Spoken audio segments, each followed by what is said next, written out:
एक जादुई जंगल में एक कदीम झील वाक़ई थी। इसके पानी शीशे की मानंद शफ़ाफ थे, जिनमें इर्द-गिर्द की रंग-बरंगी फूलों की झलकियां पड़ती थीं। इस झील के बीच रोशनी से चमकता हुआ एक पत्थर खड़ा था, एक बर्फ का पत्थर जो एक जादुई चमक के साथ दमक रहा था। बहुत अरसा पहले इस बर्फ के पत्थर में एक परी कैद थी, जिसका नाम नूर था।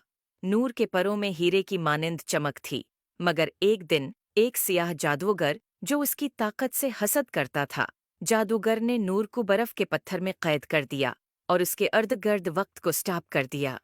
सदियों तक नूर बेहोश पड़ी रही। इसके परों को बर्फ के पत्थर ने ढांप रखा था, इसके दिल की धड़कन मध्यम थी। एक चांदनी रात को एक नौजवान परी, जिसका नाम सोना था, इस जादुई झील पर पहुंची। वो एक तजस्सुस पसंद परी थी, जो जंगल में नूर को कैद होने का सुनकर यहाँ आई थी।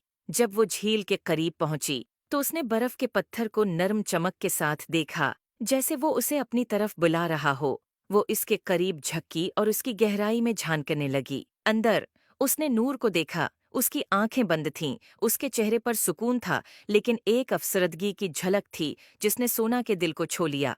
उसकी मदद के लिए पख्ता इरादा करते हुए सोना ने पत्थर पर जादू किया। बर्फ के पत्थर में लर्जिश आई, उसकी सतह पर दुराड़ें पड़ने लगें और अंदर से एक जबरदस्त रोशनी निकलने लगी, जो सोना और झील को एक चमकदार रोशनी से ढांप रही थी।